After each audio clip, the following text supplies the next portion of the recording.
The purpose of this video is to reinforce some of the stuff we went over in class today.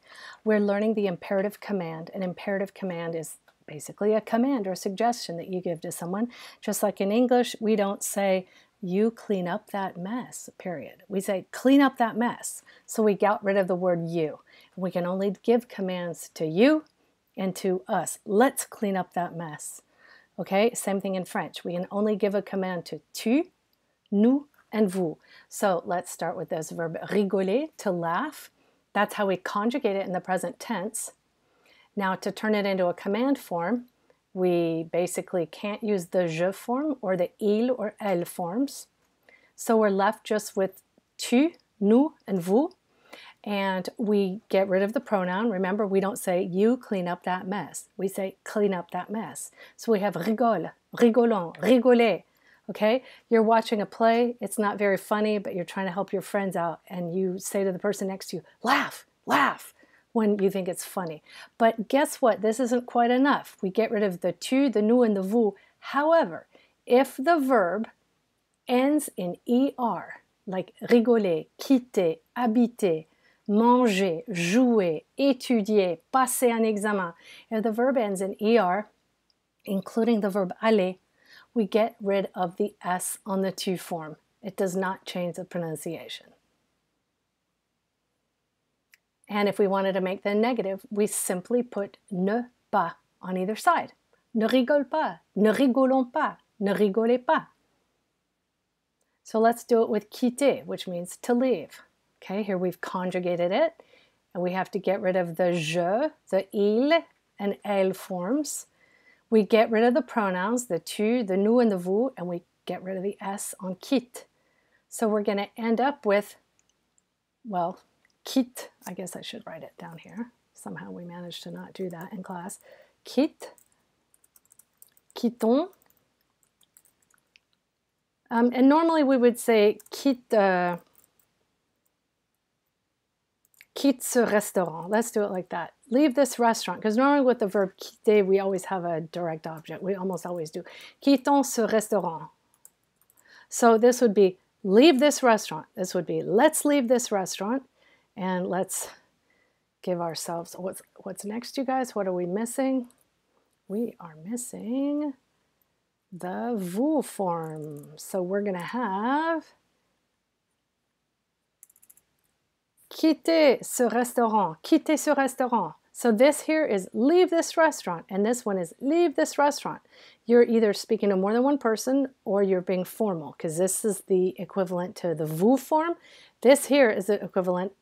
Here we would be using tu. Here, why is that shaded? Here we would be using vous. Okay? If we were going to put ne on either side of these verbs, because they are verbs, they're imperative command verbs, we put ne on either side of the verb, and it makes it don't leave. Ne quitte pas, here, let's do it this way, ce restaurant, restaurant. Ne quitte pas ce restaurant. Don't leave this restaurant. Don't leave this restaurant until you've paid. Ne quittons pas ce restaurant. Oh, come on. I know the service is slow, but we like it here. Let's not leave this restaurant. Ne quittons pas ce restaurant. And here we would have ne quittez pas ce restaurant. Don't you dare leave this restaurant. We have a surprise party set up for you in the back room. We're just still getting things set up. Don't leave, you guys. Ne quittez pas ce restaurant. Restaurant. I don't know why I'm saying it weird. Okay, and then we have the verb aller. No, it's not an ER verb, but when we're doing the imperative, guys, it ends in ER, and that means the tu form, you're going to lose the S. So we go from je vais, tu vas, il va, nous allons, vous allez, ils vont. And be careful here, it's nous allons, vous allez. Some people were making a mistake and they were saying vous, oops, they were saying vous avez. They're getting it mixed up with the verb avoir. Be very careful, okay? No big deal. You probably just want to kind of have conjugated verbs somewhere nearby you when you're doing homework, when you're studying, and it will become more natural to you and you won't make that mistake after a while. Okay, so here we have je vais, We got rid of je vais, we got rid of il va, and we got rid of elles vont. We're left with tu vas, nous allons, and vous allez. We get rid of the tu and the nous and the vous, and remember we got rid of that s. So we're left with va, allons, allez. But we very rarely say that. We almost always attach y to the word with a hyphen. Vas-y, allons-y, allez-y. Great question. Why do we have the s here? Well, because it sounds really icky to say va-y. It just sounds gross. 400 years ago, somebody thought it sounded gross, and that's why the S is still there. Vas-y, okay? So if we're trying to tell somebody to go ahead, go on, go there, we would use that E.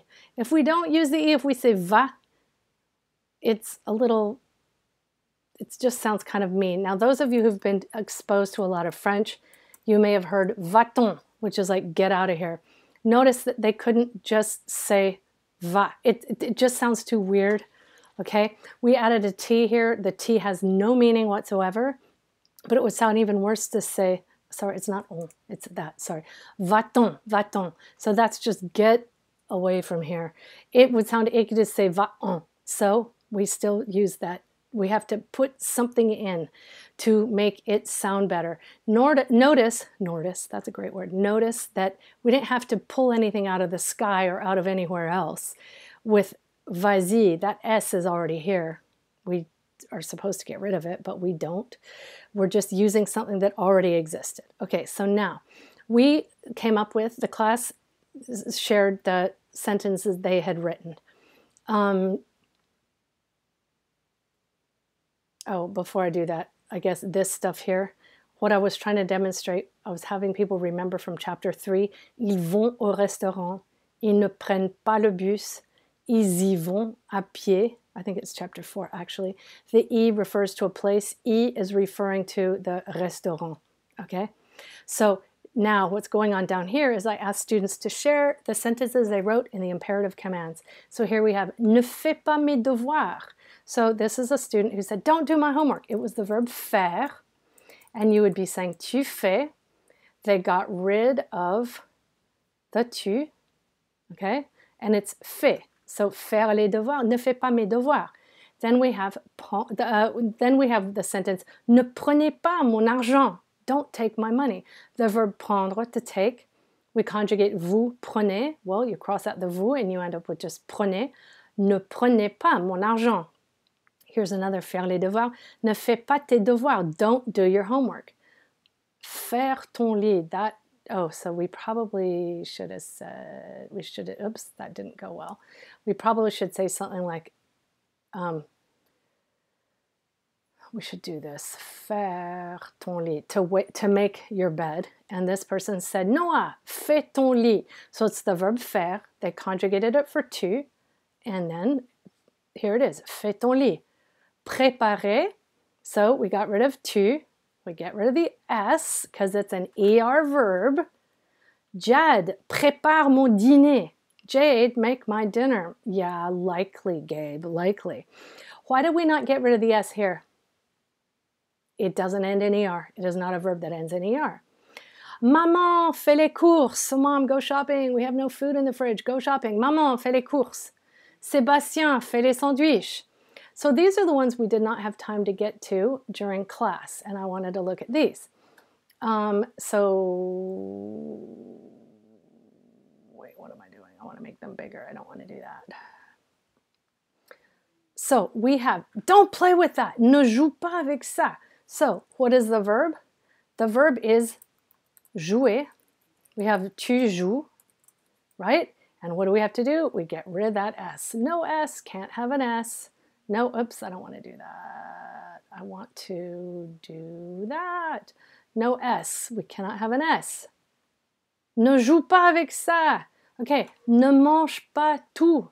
So you know what I'm going to do now? I'm going to say the verb is manger, and it's tu manges, right? And we're going to get rid of the S. Ne mange pas tout. Okay? And here we have, let's do this both times. Okay, ne regarde pas la télévision. The verb is regarder, to watch. Tu regardes. Can't have that S. Ne regarde pas la télévision. And then Ashley, Lave la vaisselle. Ashley washed the dishes. So we have the verb laver, to wash. Ooh, hands on the wrong keys. Laver, tu laves, right? Gonna get rid of the S. Ashley, lave la vaisselle. Okay, and here we have écoute maintenant. Listen now. I don't know if I can make an accent on the capital with this font. It depends on the font. You can't. Okay. Écoutez. And then we have tu écoutes. And we're going to get rid of the S. And we end up with écoute maintenant. Okay. So what if somebody wanted to say, go to the boulangerie? How would we do it? We would have aller, tu vas, right? And we want to say va à la boulangerie. Okay, va à la boulangerie. Go to the boulangerie. All right, and we don't have the S. Why? It's not an ER verb, but it ends in ER and we're treating it like an ER verb. Va à la boulangerie. Okay, how do I just say plain old go ahead? What would I say to just say go ahead? I would say vas-y. So I would keep that S on there for pronunciation. That would be go ahead, go on, go ahead, go on. Okay, what if I said, could I have a cookie? Je peux prendre un de tes biscuits? May I take one of your cookies? Oui, vas-y. Yes, go ahead. Somebody could, so that's the question and the réponse. And here's another question. Je peux partir? Réponse. Oui. Oops. Oui. Vas-y. Okay, that's the end. Please go back and watch it. Study it a little bit. Make sure you understand it. And I will stop. Thank you.